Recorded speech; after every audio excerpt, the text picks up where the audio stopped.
Oh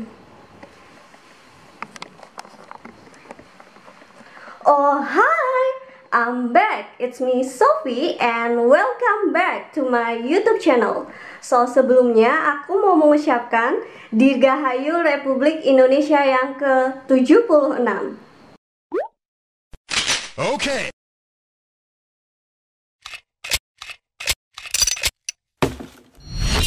Alright, aku baru aja selesai rapi-rapi. Terus aku juga udah pakai batik.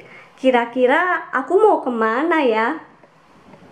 Jadi, hari ini aku mau menghadiri acara dialog kebangsaan Bagimu Negeri. Sof, itu tuh acara apaan sih? So, itu tuh semacam acara silaturahmi kebangsaan warga negara Indonesia di Thailand yang diadakan oleh Konsulat Republik Indonesia Songkla. Biar lebih enak, ngobrolnya sambil duduk yuk. Jadi karena sekarang di Thailand masih dalam kondisi darurat COVID-19, jadi acaranya juga tidak bisa dilakukan secara langsung atau secara tatap muka, melainkan secara virtual. Rencananya acaranya mulai sekitar 19.00. Nah, sekarang baru sekitar pukul 18.30. Aku mau siap-siap dulu. Yuk langsung aja kita menuju ke ruang tamu. Oke, aku udah sampai di ruang tamu. Yuk, kita siapin perangkatnya. Oke. Aku udah masuk di Zoom-nya, udah masuk ke link meetingnya juga. Tinggal nunggu di accept oleh pihak Konsulat Republik Indonesia Songkla. Mungkin mereka masih siap-siap ya. Jadi, ya kita tunggu aja. Bismillahirrahmanirrahim. Assalamualaikum warahmatullahi wabarakatuh. Teman-teman semua yang saya banggakan, saya hormati, terima kasih teman telah bisa hadir dalam silaturahmi kebangsaan yang kita adakan hari ini. Saya Pak Haji Sulaiman, Konsul Republik Indonesia di Songkla, merencanakan acara ini untuk kita bisa bertemu dan bersilaturahmi dalam suasana hari kebangsaan, hari kemerdekaan kita yang ini adalah peringatan yang ke-76. Konsulat Republik Indonesia di Songkla dalam rangka hari kemerdekaan ini tidak dapat melibatkan peran serta aktif seluruh masyarakat kita di sini, karena di samping kondisi kita di Thailand Selatan yang 4 provinsi maksimum and strictly control zone ya, Songkla, Phuket, Patani, Yala dan Narathiwat. Kemudian ada satu provinsi yang dia tidak maksimum kontrol, tapi membatasi orang asing datang, seperti Phuket umpamanya, karena mereka sudah menggunakan izinnya, dan masing-masing provinsi diberi kewenangan untuk melakukan langkah-langkah restriksi lockdown terbatas ya. Di Thailand ini kita tahu lockdown itu biasanya dilakukan untuk kelas kampung ya, lingkungan kampung atau subdistrik, kecamatan, dan belum ada yang sampai melockdown provinsi, saya kira belum ada yang suatu kabupaten di lockdown. Jadi masih berdasarkan di mana mereka temukan kasus-kasus temuan baru tersebut. Teman-teman, tidak terasa 513 hari ya sekarang dia ya, 513 hari masa emergensi darurat kesehatan di Thailand berlangsung sejak 26 Maret 2020. Ini tentu telah menjadikan teman-teman terbatas langkahnya, termasuk saya, siapa sajalah yang kita tinggal di sini, sehingga tidak bisa leluasa bergerak untuk beraktivitas gitu. Sementara di Thailand vaksin masih terbatas kepada para pekerja kesehatan atau pelayanan publik, dan kemudian vaksin diberikan kepada orang yang sudah berumur 60 tahun ke atas, dan juga vaksin diberikan kepada orang yang kita salah satu dari penyakit kronis. Tapi saya dengar teman-teman di beberapa provinsi sudah mulai dapat vaksin, saya pikir bagus sekali, silakan dimanfaatkan, terutama teman-teman yang bekerja di frontline ya, di pariwisata, di pelayanan publik, itu memang harus divaksin. kami Konsulat Republik Indonesia di Songkla berkomitmen yang kuat untuk bisa membantu teman-teman semua. Kalau awalnya dinamakan sembako, kita isi sembako 9 bahan pokok, kemudian kita meningkatkan jadi 12 sampai 13 bahan pokok. Sekarang sudah menjadi 19 item yang kita masukkan dalam paket-paket tersebut. Kita baru saja menyelesaikan packaging untuk 300 kotak yang akan kita teruskan untuk putaran ketiga penyampaian bantuan sosial ini. Dan ini akan kita atur sedemikian rupa. Insya Allah pada minggu depan, tim logistik kita sudah mulai akan menyampaikan kepada teman-teman semua. Saya berharap sebenarnya bisa kami menyampaikan by hand begitu. Tapi harap maklum teman-teman semua, kita tidak bisa menjangkau provinsi Anda saat ini. Nah, oleh sebab itu kita menggunakan jasa pos logistik Thailand. Itulah kira-kira gambaran dari saya. Saya pikir kita sudah ngobrol cukup panjang. Saya buka kesempatan ini untuk kita ngobrol-ngobrol, tukar-tukar pikiran. Ya, monggo, siapa nih yang mau lapor? Siapa namanya? Ima. Oh ya, Bu Ima, monggo. Ya, saya baru datang dari Nontaburi kemarin. Saya habis karantina, Pak, di Nontaburi 14 hari. Dari tanggal 5 sampai tanggal 19. Kemudian karena pesawat saya di-cancel 2 kali dan tidak ada transportasi umum, saya akhirnya charter taksi, Pak. Kemudian sebelum berangkat ke sini, saya sempat ke kantor polisi dulu di Nontaburi karena takut di perbatasan provinsi akan ada checkpoint. Terus sama kantor polisi, tidak usah dokumen karena kamu sudah punya sertifikat karantina begitu. Ya sudah, akhirnya jalan terus. Pemeriksaan 1 kali pemeriksaan di Songkla. Terus dokumen saya tunjukkan, sertifikat karantina dan lain sebagainya, terus jalan gitu, Pak. Ya. Jadi karena sudah karantina dianggap sudah memadai gitu ya, Bu ya? Ya, sudah karantina. Tapi kalau di sini tetap harus karantina lagi, Pak. Lihat ya di sini. Boleh tanya, dokumen apa aja yang diperlukan? Yang diperlihatkan apa aja yang ditanya? Dokumen. Kalau saya sih kemarin hanya ini COE sama sertifikat karantina, karena kan COE itu dari COE kemudian kita harus karantina 14 hari, ada sertifikat karantina sudah itu aja ya, sama paspor gitu aja. Itu aja sih, Bu. Terima kasih informasinya, Bu. Oh, Niko, ada berita apa di satu nih? Share dari Andaman ke ini, Bu Ima dari Cina Selatan tadi kan. Nggak ada sih, di sini aman. Di sini aman, COVID-nya terkendali. Karena tiap hari pun saya lihat kabar berita update COVID gitu ya. Paling di sini tiap hari tuh nambah 3, 4, 5 habis, 3, 4, 5 habis. Paling banyak 31 orang lah di sini. Jadi di Thailand Selatan mungkin Satun paling aman kayaknya. Se-Thailand ya? Se-Thailand dia paling aman. Oh, di Thailand ya? Ya, Thailand. Nomor 77. Tapi itu kan berita yang saya baca di ini ya, di sosial media ya. Tapi mungkin saya juga kadang ragu baca berita apakah benar semua itu terdeteksi bisa sampai masuk di berita sosial media, atau ada orang-orang yang udah kena tapi kita nggak tahu gitu. Makanya di sini kami tetap hati-hati gitu untuk yang namanya keluar, tetap pakai masker, jaga jarak, cuci tangan, itu udah pasti. Pertanyaan tentang informasi COVID ya. Biasanya teman-teman di Thailand ini mengikuti pemberitaan media setempat ya. Sini kan berbahasa Thailand ya. Kalau bahasa Thailand mungkin mudah memahami ya. Kalau tidak, kami ini setiap hari memonitor berita-berita ini. Kami bisa bantu dengan cara umpamanya apa informasi-informasi itu biasanya saya meneruskan juga di medsos, Mas Niko. Jadi kita berteman di Facebook dan Instagram. Biasanya kalau ada informasi-informasi yang highlight begitu, kami share dan kami ambil informasinya dari sumber-sumber pemerintah. Seperti biasanya kita melihat tren angka ya. angka, kemudian adakah restriksi-restriksi yang harus dilakukan, curfew yang harus dicermati begitu, atau setidaknya kita saling mengingatkan protokol kesehatan dan segala macam. Ustaz Malik ini dari tadi siap-siap mau bicara ini, kita rindu sekali mendengar suaranya nih.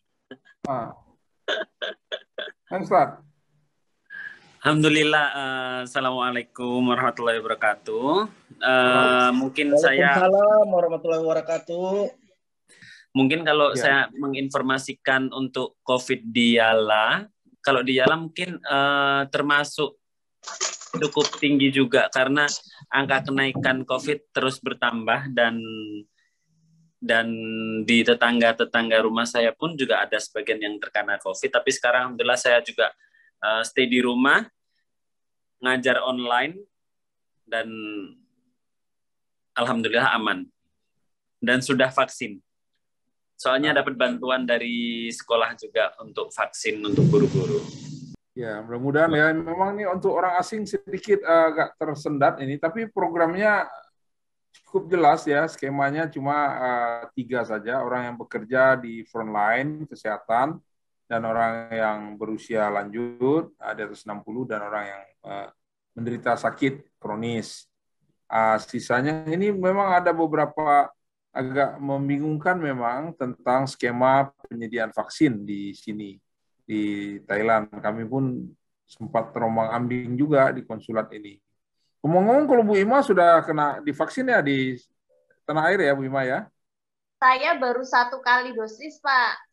Jadi harusnya saya kembali Juni karena saya terdeteksi 30 Mei, saya terdeteksi positif, klaster keluarga. Akhirnya saya cancel semua karantina, flight, semua saya cancel. Kemudian saya recovery dulu, 30 Juni saya tes PCR sudah negatif. Kemudian ada PPKM dan tidak bisa terbang jika tidak vaksin. Padahal syarat untuk vaksin setelah kita kena COVID adalah 3 bulan. Dan harus ada surat dokter kalau terbang. Walaupun pakai surat pun menyatakan bahwa saya belum 3 bulan, saya bersedia divaksin, saya bilang waktu itu. Tapi dari pihak sentral, dari pihak COVID, tidak boleh. Sampai akhirnya keputusan terakhir saya ketemu lagi dengan dokter di Vaskes Sabtu. Karena Vaskes 1 ini yang memfasilitasi saya karantina mandiri. Kemudian saya sampaikan ke dokter bilang, Ibu kena COVID terakhir kapan? Negatif kapan? Karena saya sudah 1 bulan dan kondisi saya bagus, sudah Ibu divaksin saja. Hari ini Ibu vaksin. Saya langsung vaksin itu Pak, tanggal 31 Juli. Karena memang mau tidak mau kalau terbang harus ada surat vaksin walaupun 1 dosis. Saya bilang saya tapi baru 1 bulan lebih sedikit loh Pak. Nggak apa-apa, saya menurut aturan sebetulnya WHO mengatakan kalau kondisi sehat, sebetulnya 1 bulan pun tidak masalah. Yang ditakutkan kalau kayak gejalanya sedang berat, yang sudah pernah donor konvalesen itu, kena donor itu memang harus 3 bulan. Alhamdulillah, saya akhirnya divaksin.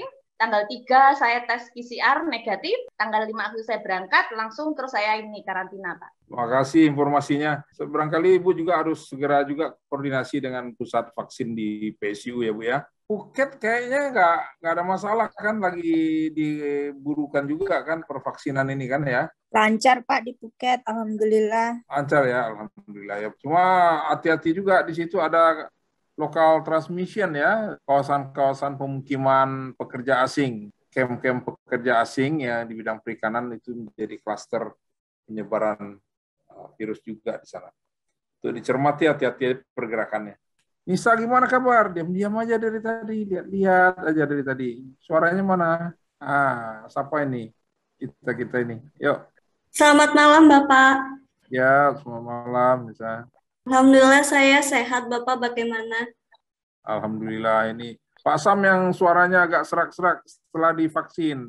Tapi setelah kita periksa tadi ternyata bukan masalah vaksin.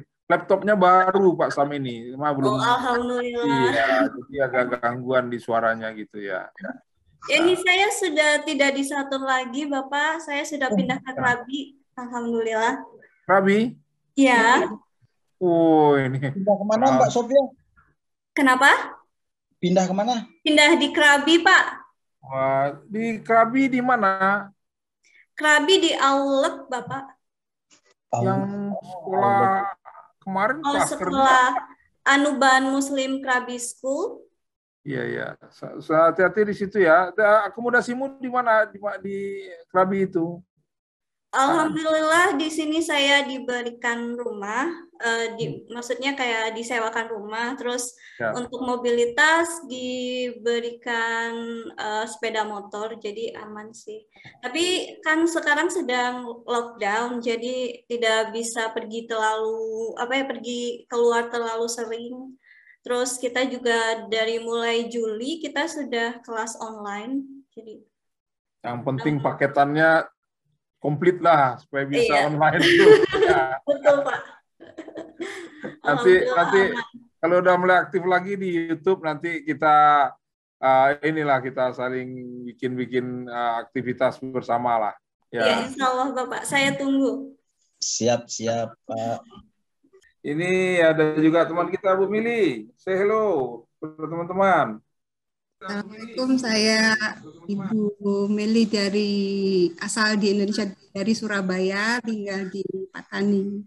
Alhamdulillah, ini sudah vaksin juga, Pak. Sudah ya? Ya, nggak susah untuk dapat vaksin di sini untuk orang luar negeri. Wah, alhamdulillah. Kalau Kapten Sugeng udah dapat vaksin kah? Untuk saat ini, Pak, sampai saat ini kita belum bisa dapatkan. Terus saya minta aplikasi dari Opis Jakarta untuk Bengkok dan langsung ke keagenan yang di Ranong. Ya. Didaftarkan sekarang di pelabuhan, ikut orang pelabuhan. Tapi sampai sekarang belum ada keputusan, Pak. Maksudnya belum jelas, sampai sekarang nggak ada panggilan. Kalau dari Myanmar sendiri dia dikenakan biaya sekitar 2.000 Baht aja. Jadi khusus Myanmar oke. Yang jadi masalah kan di sini memang kebetulan Myanmar yang 70% Pak ya, sisanya 30% orang. Betul. Bapak juga tahu lah katanya itu. Dan kebetulan juga yang kena virusnya juga kebanyakan orang Myanmar. Jujur aja kebanyakan orang Myanmar. Ya, ini sudah hampir 2.000 lebih. Dan sekarang masih increase naik terus. Ya, sementara untuk di Ranong tetap takeaway juga, makan juga harus tidak boleh di tempat. Ya, terima kasih Kapten Sugeng. Baiklah teman-teman, tidak terasa kita sudah berinteraksi 2 jam. Kalau tidak ada hal-hal yang lain yang akan kita bincangkan, saya senang sekali bisa memandu ngobrol-ngobrol ini dengan teman-teman, setidaknya obat kangen kita ya bersama-sama dalam suasana Hari Kemerdekaan. 76 tahun kemerdekaan Republik Indonesia yang baru saja kita rayakan. Saya juga mau sampaikan bahwa tanggal 19 kemarin adalah ulang tahun Kementerian Luar Negeri, satu kementerian tertua di Republik kita, berusia 76 tahun juga, yang kita merayakan yang ulang tahun yang ke-76 kemarin. Dan ini adalah salah satu amanat dari konstitusi dibebankan kepada Kementerian Luar Negeri untuk bisa menjangkau, mengayomi, melindungi, dan kita bisa sama-sama bersilaturahmi dengan teman-teman di luar negeri. Dan pada kesempatan hari ini saya atas nama teman-teman semua yang hadir di sini dari konsulat mengucapkan salam hangat kepada Anda semua dengan harapan dan doa kita semua sehat dan dapat berjumpa dalam waktu yang tidak terlalu lama dan keadaan normal, dan insya Allah kita doakan juga keluarga kita di tanah air ya, biar mereka bisa juga sehat dan dapat beraktivitas, dan anak-anak kita mungkin suami atau istri di tanah air yang terpaksa terpisah dengan kita saat ini. Terima kasih teman-teman semua. Salam warahmatullahi wabarakatuh. Terima kasih semuanya. Assalamualaikum. Terima kasih semuanya. Assalamualaikum warahmatullahi wabarakatuh. Sampai jumpa lagi. Matur nuwun. Jaga kesehatan buat semuanya. Sama-sama. Sampai jumpa lagi. Jadi itu tadi rangkaian acara silaturahmi kebangsaan warga negara Indonesia di Thailand yang diadakan oleh Konsulat Republik Indonesia Songkla. Kami mengucapkan banyak terima kasih kepada KRI Songkla yang telah memfasilitasi acara ini. Terima kasih juga kepada Bapak Fahri beserta staf yang senantiasa memberikan layanan dan juga bantuan kepada kami, warga negara Indonesia di Thailand, terutama Thailand Selatan. Semoga kita semua bisa saling bertatap muka di kemudian hari. Dan semoga kita juga senantiasa diberikan nikmat kesehatan oleh Yang Maha Kuasa. Tunggu dulu, buat teman-teman, terima kasih banyak ya udah ditemenin dari awal sampai akhir. Sekarang udah sekitar pukul 21.00, udah waktunya aku buat istirahat.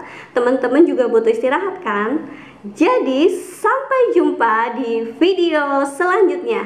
Selamat malam dan selamat istirahat ya. Bye-bye. Bye. Okay. 大速に俺はなる。